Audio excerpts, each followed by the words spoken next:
In the shadowy world of elite military operations, identity can be the difference between life and death. Sometimes the most dangerous person in the room is the one you'd never suspect, the quiet janitor, the nervous recruit, or in this case, the woman you just cornered in the shower facility. What happens when predators discover their prey is actually an apex predator in disguise? Commander Sarah Chen had perfected the art of invisibility over 15 years of covert operations. At 5'4" with gentle brown eyes and an unassuming demeanor, she could blend into any crowd, slip past any guard, and infiltrate environments where a typical Navy SEAL would stand out like a beacon. Today, that skill was being put to the ultimate test. The Blackwater training facility housed some of the military's most elite units, but it also harbored something darker. For months, intelligence had suggested that a human trafficking ring was operating within the base, using military transport to move victims across international borders. The operation was sophisticated, protected by high-ranking officials, and nearly impossible to penetrate from the outside. So Sarah had gone in as maintenance specialist Lisa Park, a quiet civilian contractor responsible for cleaning and minor repairs throughout the facility. For 3 weeks, she'd mopped floors, emptied trash cans, and remained virtually invisible while gathering intelligence. Her Navy SEAL training made the physical demands laughable, but the psychological challenge of maintaining her cover while witnessing glimpses of the operation was testing her limits. The women's shower facility in Building C had become her primary focus. It was here, according to intercepted communications, that the trafficking victims were processed before transport. The facility's location, isolated from the main training areas and accessible through service tunnels, made it perfect for clandestine activities. Sarah arrived for her evening shift at 2,100 hours, wheeling her cart of cleaning supplies through the dimly lit corridors. The base was quieter at night, with most personnel either off-duty or engaged in night training exercises miles away. Perfect conditions for illegal activities. As she approached the shower facility, her enhanced hearing picked up voices from within. She slowed her approach, every muscle in her body automatically shifting into tactical mode while maintaining the appearance of a tired janitor finishing her rounds. "Transport leaves at 0200, a gruff male voice was saying. "Make sure they understand what happens if they try to run." "Copy that, Sergeant," came another voice. "The new batch should be arriving within the hour." Sarah's blood ran cold. This was it, the break they'd been waiting for. But, as she prepared to retreat and call for backup, footsteps echoed in the corridor behind her. 3 figures emerged from the shadows, blocking her escape route. Well, what do we have here?" The voice belonged to Staff Sergeant Marcus Webb, a man whose files Sarah had memorized. 6'2", 220 pounds, with a dishonorable discharge from his previous unit for assault charges that had mysteriously disappeared. "You're not supposed to be in this sector tonight, sweetheart." Sarah kept her posture slouched, her voice meek. "I'm sorry, sir. I was just finishing my rounds." "The work order said." "I don't give a damn what the work order said." Webb stepped closer, his breath reeking of alcohol. "You've been asking too many questions, poking around where you don't belong. We've been watching you." The other 2 men flanked her, cutting off any possibility of retreat. Sarah recognized them from the intelligence files, Private Rodriguez and Corporal Jackson, both with questionable service records and connections to the trafficking operation. "I don't know what you mean," Sarah said, clutching her mop bucket tighter. "I just clean, cut the act," Webb snarled. "You think we're stupid? The way you move, the way you watch everything. You're either a cop or a fed, and, either way, you're about to become a problem solver." They forced her into the shower facility, the heavy door slamming shut behind them. The tiled room echoed with their footsteps as they cornered her against the far wall. Steam hung in the air from recent use, creating an oppressive atmosphere that would have intimidated any normal person. "Here's what's going to happen," Webb said, pulling out a combat knife. "You're going to tell us exactly who you work for, and, then, you're going to join our special cargo for tonight's transport. Lot of people overseas would pay good money for someone like you. Sarah let her shoulders shake, tears forming in her eyes. Please, I don't understand. I'm just trying to do my job. Wrong answer. Webb lunged forward with the knife. What happened next would be talked about in special operations circles for years to come. Sarah's transformation was so sudden and complete that it seemed like a different person had materialized in the room. Her slouched posture straightened into a perfect combat stance, her frightened expression hardened into cold determination, and her gentle demeanor vanished entirely. She caught Webb's wrist mid-thrust, her grip like a steel trap. The knife clattered to the floor as she twisted his arm behind his back with surgical precision. Before Rodriguez could react, Sarah's leg swept his feet from under him, sending him crashing into the tiled wall with a sickening thud. Jackson reached for his sidearm, but Sarah was already moving. She released Webb, spun, and delivered a devastating elbow strike to Jackson's solar plexus that dropped him to his knees, gasping for air. The entire encounter lasted less than 10 seconds. Webb stumbled backward, clutching his wrist, his face pale with shock and recognition. What the hell, who are you? Sarah stood in the center of the room, her entire bearing radiating lethal competence. The frightened janitor was gone, replaced by something far more dangerous. When she spoke, her voice carried the authority of someone accustomed to commanding elite warriors in life-or-death situations. Commander Sarah Chen, United States Navy SEALs, she said calmly. And, you're all under arrest. The silence that followed was deafening. Rodriguez groaned from where he lay crumpled against the wall. Jackson was still fighting to breathe. Webb stared at her in disbelief, his mind struggling to process what had just happened. That's impossible, he whispered. You're nobody.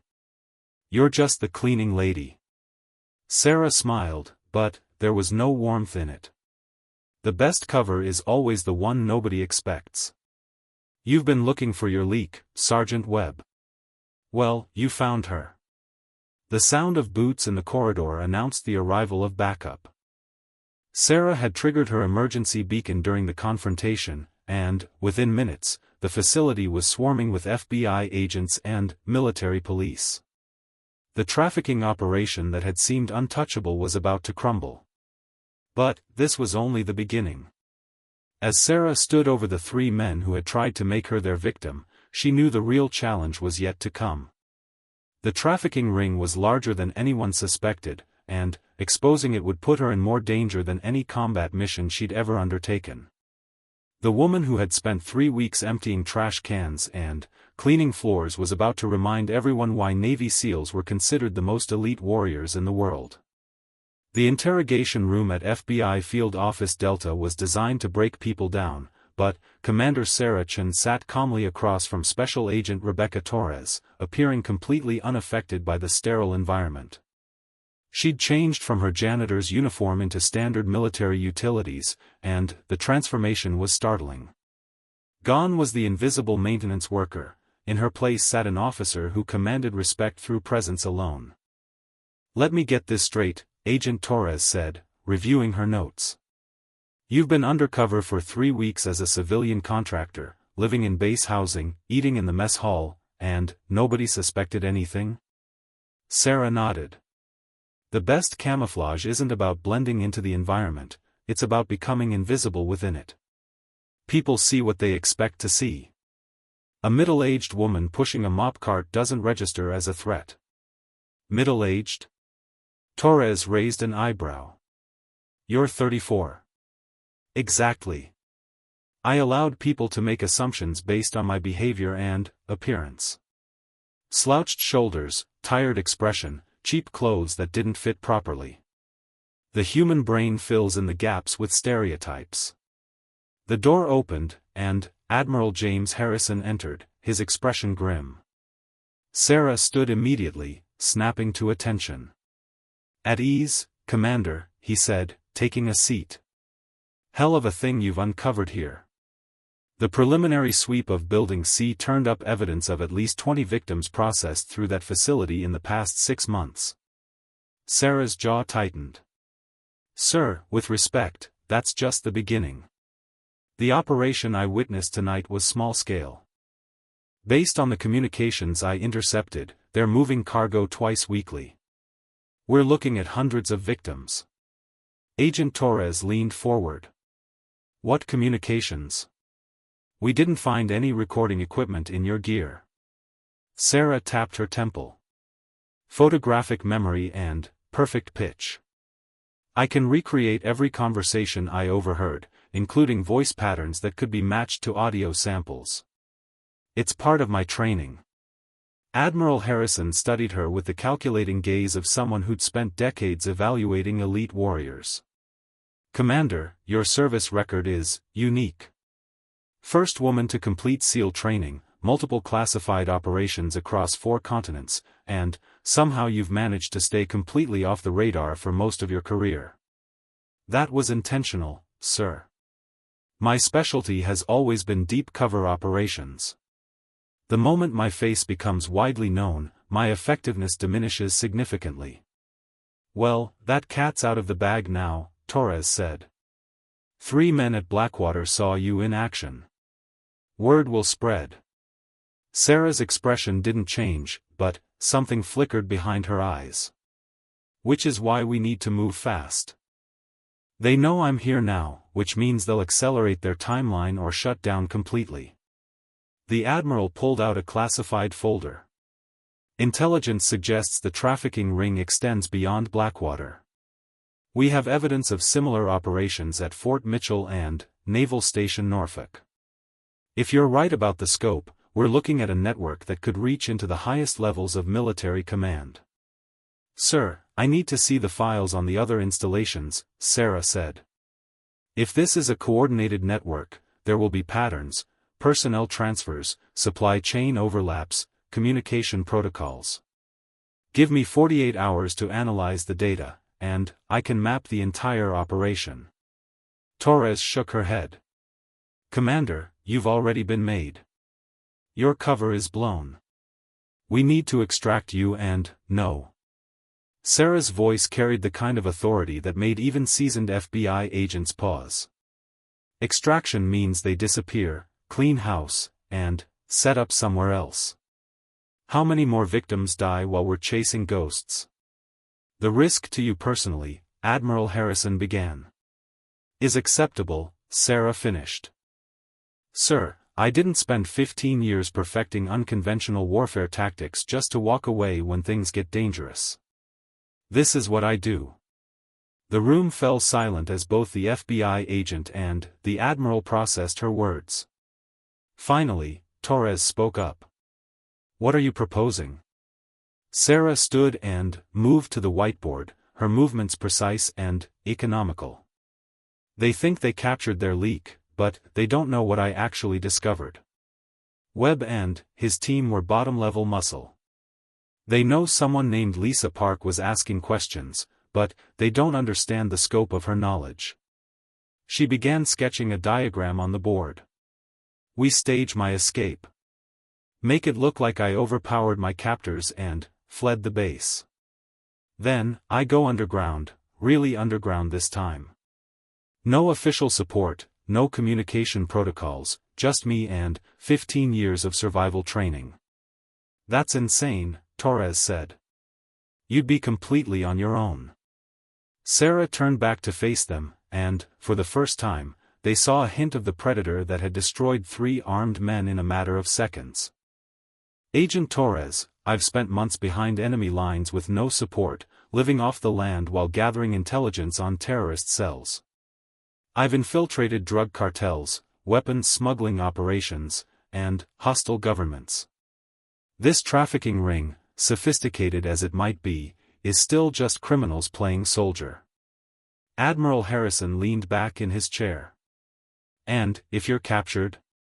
If they discover who you really are?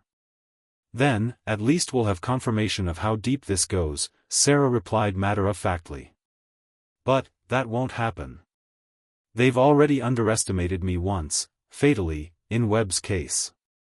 They won't get a second chance. The Admiral and the FBI agent exchanged glances. What Sarah was proposing violated every protocol for handling compromised assets, but her track record spoke for itself. More importantly, conventional approaches had failed to penetrate this network for over a year. "What would you need?" Admiral Harrison asked finally. Sarah smiled, the first genuine expression of pleasure she'd shown all evening. "Just what I brought with me. Everything else, I can acquire in the field." Torres pulled out her phone. "I'll need to clear this with my superiors. The Bureau doesn't typically authorize one-person operations against organized crime networks." "Then, don't tell them," Sarah said simply. "As far as official records are concerned, Lisa Park escaped custody and disappeared. Commander Sarah Chen was never here. If I surface with actionable intelligence, we move forward. If I don't surface..." She shrugged. "Then, you investigate my disappearance and pursue other leads." The weight of what she was proposing settled over the room. Sarah wasn't just asking for permission to go undercover again, she was volunteering to essentially vanish from existence, with no backup and no safety net, to hunt down a criminal network that had already demonstrated its willingness to kill. "There's something else," Admiral Harrison said quietly. "Intelligence suggests this network has military-grade weapons and training. These aren't just criminals, some of them are former Special Operations personnel." Sarah's expression hardened. "Sir, with all due respect, that just makes them traitors. And, in my experience, traitors fight with desperation, not discipline. They've forgotten what it means to serve something greater than themselves." She moved back to the whiteboard and added several more elements to her diagram. "The trafficking operation requires coordination across multiple bases, which means communication networks, transportation assets, and financial systems. All of those create vulnerabilities that can be exploited." "By one person?" Torres asked skeptically. "By the right person," Sarah corrected. "Agent Torres, you're thinking like law enforcement: build a case, gather evidence, follow procedures. I'm thinking like a warrior. Find the enemy, fix them in place, and destroy them." Admiral Harrison stood. "Commander, I want your honest assessment. What are the odds of success for this operation?" Sarah met his gaze steadily. "Unknown, sir. But the odds of stopping this network through conventional means are effectively zero. They've had over a year to study law enforcement techniques and adapt accordingly. What they haven't prepared for is someone who operates outside those parameters." The Admiral was quiet for a long moment, weighing the decision that could end his career or save hundreds of lives. Finally, he nodded. 48 hours, he said. "After that, if we haven't heard from you, we assume you're compromised and move to Plan B." "What's Plan B?" Torres asked. Sarah was already moving toward the door. "There is no Plan B, Agent Torres. That's what makes this work." As she left the room, neither the Admiral nor the FBI agent spoke. They both understood they'd just witnessed something remarkable, a warrior volunteering to walk into hell because it was the right thing to do. What they didn't realize was that for Sarah Chen, hell was just another battlefield. And she'd never lost one yet. 3 days after her supposed escape, Sarah Chen moved through the underbelly of Norfolk like a ghost. She'd traded her uniform for the layered clothing of the homeless, her hair dyed black and, streaked with gray, her posture once again transformed into that of someone broken by life's hardships. To anyone watching, she was just another invisible person society had forgotten. But, beneath the carefully constructed facade, one of the Navy's most lethal operatives was hunting. Her target tonight was Marcus Delacroix, a former Marine sniper who'd been dishonorably discharged 3 years ago for selling weapons to civilian contractors. Intelligence suggested he was now running security for the trafficking network's Norfolk operation. More importantly, he was sloppy, the kind of man whose arrogance made him vulnerable. Sarah found him exactly where she'd expected, Murphy's Bar, a dive that catered to ex-military personnel with flexible morals and cash flow problems. She'd been watching the establishment for 2 nights, learning the patterns, identifying the players, and mapping the social dynamics that would allow her to get close to Delacroix. The bar reeked of stale beer and broken dreams. Sarah shuffled to a corner table, ordering the cheapest beer available and settling in to watch. Delacroix held court near the pool table, regaling a group of younger veterans with stories of his overseas deployments. His voice carried the particular bravado of someone trying to convince himself he was still important. "Told that raghead if he didn't start talking, I'd put one between his eyes from 1,000 yards out," Delacroix was saying. "Course, didn't have to. They always break once they know you're serious." Sarah studied him over her beer. 6'1", approximately 190 pounds, favoring his left leg slightly, probably an old injury. He wore an expensive watch and gold chain that suggested income well beyond what legitimate security work would provide. Most tellingly, he kept checking his phone every few minutes and glancing toward the bar's back exit. He was expecting someone. Sarah's patience was rewarded 20 minutes later when a woman in business attire entered through the rear door. She was clearly out of place in the rundown establishment, but she moved with purpose toward Delacroix's table. Sarah enhanced her hearing, focusing on their conversation while maintaining her appearance as a half-drunk vagrant. "Package arrives tomorrow night," the woman said quietly. "Pier 17, container ship Maersk Providence. 23 girls, ages 14 to 22. Sarah's blood turned to ice, but she kept her expression vacant, staring into her beer as if the conversation was meaningless background noise. "Transportation?" Delacroix asked. 3 vehicles, same as always. Rodriguez will handle the escorts." The woman slid an envelope across the table. "Your cut. Mr. Kozlov wants to expand the operation. He's impressed with Norfolk's efficiency." "Kozlov." Sarah filed the name away along with every other detail. The woman's accent suggested Eastern European origins, possibly Russian or Ukrainian. The mention of efficiency implied this was an established operation with a track record. "What about that problem at Blackwater?" Delacroix asked, lowering his voice. "Handled. Webb and his idiots got careless, but the leak has been plugged. Business continues as usual." Sarah's jaw clenched. They thought she was dead or out of the picture entirely. Good. Let them believe they were safe. The woman finished her drink and left through the same back exit. Delacroix checked his phone one more time, then gathered his entourage and headed for the front door. Sarah waited exactly 90 seconds before following. The street outside was dimly lit, perfect for surveillance work. Sarah tracked Delacroix's group from a distance as they made their way through Norfolk's warehouse district. Her years of urban warfare training made the pursuit effortless. She was a shadow following shadows. They stopped at a converted warehouse that appeared abandoned from the outside. But Sarah's trained eye picked up the subtle security measures: cameras disguised as weathered fixtures, motion sensors hidden in seemingly random debris, and at least 2 guards positioned in windows that provided overwatch of the entire street. This was no amateur operation. Sarah spent the next hour conducting reconnaissance, using techniques perfected in hostile cities across 3 continents.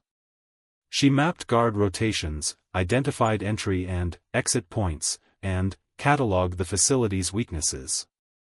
Most importantly, she confirmed what her instincts had been telling her: this was a major hub, not just a way station. As she prepared to retreat and plan her next move, her enhanced hearing picked up something that made her blood run cold: children's voices, speaking in what sounded like Spanish and possibly Thai. Young voices. Terrified voices. The victims were already here. Every instinct screamed at her to act immediately, to breach the facility and extract the children before they could be moved again. But her training overrode emotion. A solo assault would likely result in dead hostages and a scattered network that would be impossible to track down later. Instead, she forced herself to withdraw and think strategically. Back in the abandoned building she'd claimed as her base of operations, Sarah spread out hand-drawn maps and began planning. The warehouse operation was larger than anything she'd observed at Blackwater, which meant it required more personnel, more resources, and more coordination. Those factors created opportunities. She opened her encrypted satellite phone, a piece of gear that officially didn't exist and connected to communication networks that weren't on any government registry. After entering a complex sequence of codes, she established contact with the one person she trusted with this information. Nighthawk, came the familiar voice of Master Chief Petty Officer David Park, her former teammate and the only person outside official channels who knew her current mission. Raven, Sarah replied, using her operational call sign. I need a favor, off the books. Always do. What's the situation? Sarah briefly outlined what she'd discovered, including the planned shipment and the current location of victims. Master Chief Park listened without interruption, a habit developed during years of working together in hostile territory. Jesus, Raven. You've stumbled into something big. Bigger than we thought, Sarah agreed. I need surveillance assets on container ship Maersk Providence, arriving tomorrow night at Pier 17. And I need them deployed without triggering any official notifications. There was a pause. That's going to require calling in some serious favors. Then, call them. These children don't have time for bureaucracy. Copy that. What's your play? Sarah studied her map, weighing options and calculating risks. I'm going to do what we do best, Chief. I'm going to break things until the bad guys make a mistake.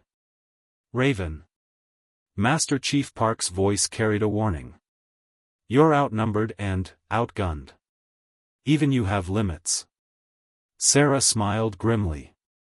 Chief, remember Kandahar? How could I forget? You took out an entire Taliban cell with nothing but a knife and 20 minutes. This isn't any different. They think they're hunters, but they've never faced a real predator. After ending the communication, Sarah began her final preparations. Tomorrow night would bring the confrontation she'd been building toward since discovering the trafficking operation. But, this time, she wouldn't be a maintenance worker or a homeless vagrant. Tomorrow night, she would be exactly what her Navy SEAL training had forged her into, an unstoppable force of nature with a very specific target. The traffickers had made their first mistake when they underestimated her in the shower facility. Tomorrow, they would make their last mistake when they discovered that some lines should never be crossed. Especially when Commander Sarah Chen was the one enforcing them. The Maersk Providence materialized out of the fog like a ghost ship, its massive hull cutting through Norfolk's harbor waters as midnight approached. From her concealed position in the Port Authority's abandoned radio tower, Sarah watched the container vessel through military-grade optics, counting security personnel and mapping their positions. The operation was more sophisticated than she'd anticipated. 3 black SUVs waited in the shadow of Pier 17, their engines idling. Additional security teams had positioned themselves at strategic points throughout the dock area, creating overlapping fields of fire that would challenge even elite military units. But, Sarah wasn't planning a frontal assault. Her satellite phone vibrated twice, Master Chief Park's signal that his surveillance assets were in position. Hidden throughout the port, former Navy SEALs who owed their lives to Sarah's actions in various classified operations had volunteered for this unofficial mission. They wouldn't intervene directly, but they would ensure that evidence of tonight's activities reached the right people. The container ship docked with practiced efficiency. Within minutes, a specific container was being offloaded by a crane operator who was clearly part of the operation. His movements were too precise, too rehearsed to be routine cargo handling. Sarah activated her throat microphone. Package is mobile. Moving to intercept. She descended from the tower using techniques learned during urban warfare training, moving from shadow to shadow with the fluid grace of someone who'd perfected the art of invisible movement. Her target wasn't the container itself, it was the communication network coordinating the operation. Every trafficking ring relied on constant communication between multiple elements: the ship's crew, the ground security team, the transportation units, and the command element. Disrupt those communications at the right moment, and even the most professional operation would fragment into manageable pieces. Sarah had identified the communication hub during her reconnaissance, a modified shipping container positioned to provide line of sight to all operational elements. Inside, she'd observed at least 2 operators managing radio traffic and coordinating the various moving parts. Getting to it would require crossing 50 yards of open ground covered by multiple security positions. For most people, it would be impossible. For Sarah, it was Tuesday. She began her approach during a shift change between guard rotations, using the brief window of reduced coverage to cover the first 20 yards. A drunk dock worker, actually Master Chief Park in disguise, chose that moment to stumble into the security perimeter, drawing attention away from Sarah's position. The remaining 30 yards took her directly under the pier, where she moved hand over hand along the support beams like a spider traversing her web. Years of maintaining peak physical condition made the traverse effortless, even while carrying her equipment load. She emerged directly beneath the communication container, positioned herself, and began her ascent using climbing gear that would leave no trace of her presence. The container's ventilation grate provided access to the interior, where she could hear 2 voices coordinating the operation. Alpha Team reports package secure. Moving to secondary location. Copy, Alpha. Bravo Team, maintain overwatch until transport clears the perimeter. Sarah dropped into the container like a falling shadow. The 2 operators never knew what hit them. Within seconds, she had control of the entire communication network. More importantly, she now had direct access to the operational frequencies being used by every element of the trafficking ring. It was an intelligence windfall that would have taken months to develop through conventional surveillance. But Sarah wasn't interested in building a legal case. She was interested in ending this network tonight. She keyed the primary frequency. All elements, this is command. Operation is compromised. Initiate emergency evacuation protocols immediately. The response was immediate chaos. Security teams began repositioning, transportation units started abandoning their posts, and the ship's crew began emergency departure procedures. In the span of 30 seconds, Sarah had turned a coordinated operation into a panicked retreat. But the real genius of her plan wasn't the initial disruption, it was what happened next. Negative, negative, came a voice she recognized as Delacroix. Command, authentication required. Who is this? Sarah smiled and keyed the microphone again. This is Commander Sarah Chen, United States Navy. You're all under arrest. The silence that followed was deafening. Then came an explosion of radio chatter as various elements of the operation tried to confirm whether the transmission was real or some kind of electronic warfare attack. She's supposed to be dead, someone screamed over the radio. Webb said he handled the leak. How the hell did she? Sarah cut through the chaos with military precision. Attention all personnel involved in trafficking operations. You have 60 seconds to surrender before I begin hunting each of you individually. I recommend you choose wisely. The response came in the form of gunfire as security teams opened fire on anything that moved, including each other in some cases. The carefully orchestrated operation had devolved into complete chaos, exactly as Sarah had planned. She slipped out of the communication container as silently as she'd entered, but this time she wasn't hiding. She was hunting. The first security team never saw her coming. She materialized behind their position like a nightmare, disabling 3 armed men in hand-to-hand combat before they could radio for help.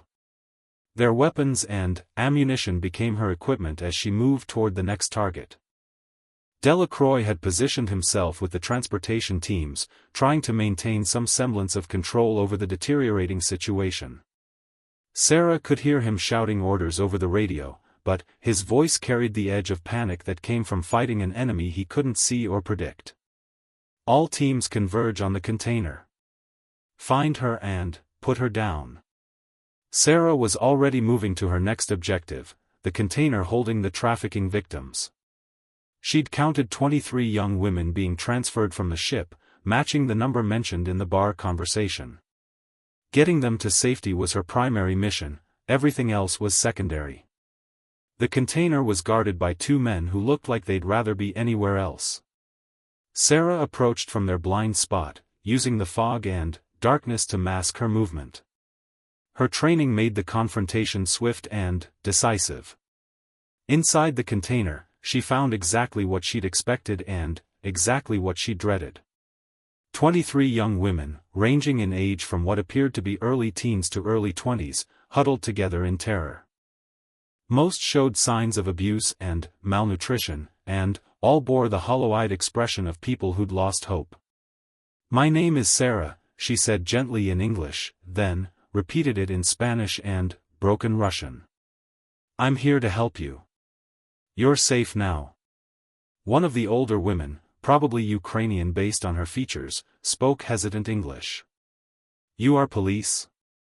"I'm something better," Sarah replied, helping the young woman to her feet. "I'm someone who's going to make sure the people who did this to you never hurt anyone else."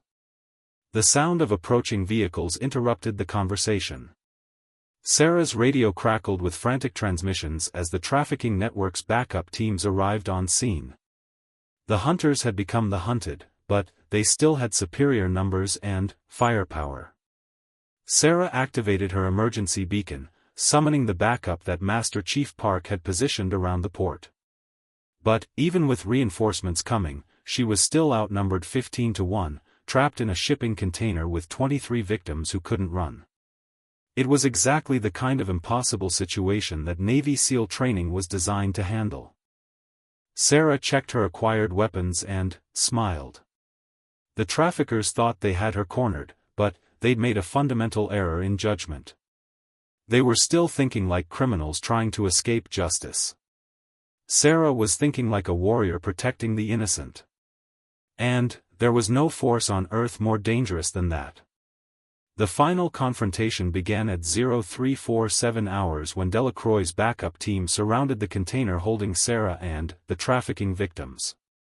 Floodlights pierced the darkness as armed men took positions in a loose perimeter, their confidence bolstered by overwhelming numerical superiority. "Commander Chen," Delacroix's voice echoed through a megaphone. "You're surrounded. Send out the merchandise and we might let you live." Sarah's response came not through words but through action. The container's rear doors exploded outward as she triggered improvised explosives created from materials found in the communication hub. The blast temporarily blinded the attackers and created a gap in their perimeter. But, instead of fleeing through the gap, Sarah went in the opposite direction, directly toward the largest concentration of enemy forces. What followed would later be described by witnesses as a masterclass in asymmetric warfare. Sarah moved through the port facility like a force of nature, using every piece of cover, every shadow, every structural element to her advantage. Her years of combat experience in urban environments had taught her that in close-quarters battle, superior numbers actually became a disadvantage when properly exploited. She struck the first team from above, dropping from a crane platform onto their position with lethal efficiency. Before they could react, 3 more traffickers were down and Sarah had acquired additional weapons and ammunition. The second team fell victim to misdirection. Sarah used the port's PA system to broadcast fake surrender negotiations while flanking around their position. By the time they realized the transmission was a recording, she was already among them. "How is one woman doing this?" someone screamed over the radio. "She's not a woman," came Delacroix's bitter reply. "She's a goddamn Navy SEAL." But, even as Sarah systematically dismantled their forces, she faced a tactical problem that no amount of training could completely overcome: time was running out. The longer the fight continued, the greater the risk that the traffickers would execute the hostages rather than lose their merchandise. That's when Master Chief Park's surveillance team made their move. Former Navy SEALs began emerging from concealment positions around the port, turning the hunters into the hunted. The gunfire became three-dimensional as elite warriors engaged criminal amateurs in the kind of close-quarters battle that Special Operations Forces trained for but criminals only experienced in nightmares.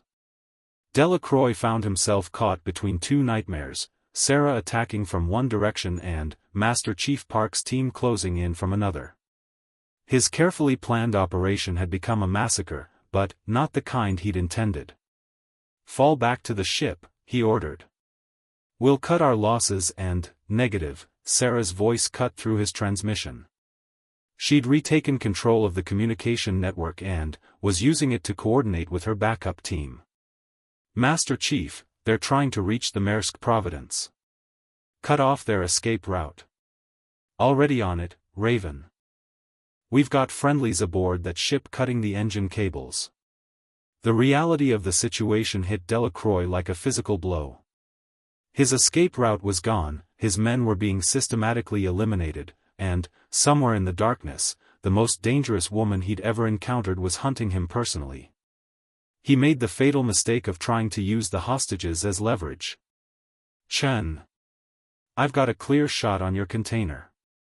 Surrender now or the merchandise dies." Sarah's response was to appear behind him as if she'd materialized from thin air. "Wrong answer," she said quietly. The confrontation lasted exactly 4 seconds. Delacroix was a trained sniper with combat experience, but he'd spent years fighting from distance, picking off targets who couldn't fight back. Sarah was a close-quarters specialist who'd perfected the art of killing in confined spaces. When the shooting stopped, the port was silent except for the sound of sirens approaching from multiple directions.